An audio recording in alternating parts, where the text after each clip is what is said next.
ना ना पृथ्वीराज हरिचंदन को मोहन बाजी की मु आपण को जरिया रे धन्यवाद दउछ। काली डिसीजन होईची अंडरग्राउंड मेट्रो चलिबो काम आरंभ हबो 12 तारिख शुभ दिया हबो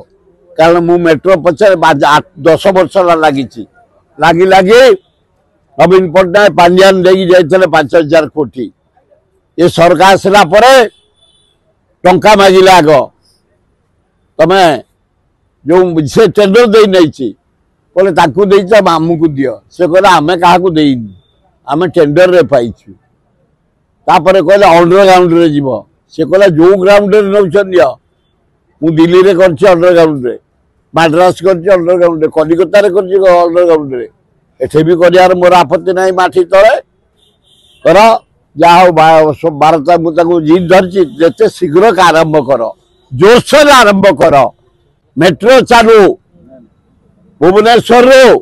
कटक मेडिकल पर्यंत भल हम राज्यर सम्मान बढ़िबो मोहन बाजू कुंतु कुंतु होनी जो 5000 देच एपर्यंत 300 कोटी देन आगे 2000 कोटी रिलीज कर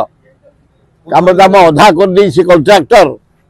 चंद्रशेखरपुर अधा कर पकई यूनिट 1 रे अधा कर पकई मास्टर प्लान पाके अधा कर पकई लोक सब फेरी गले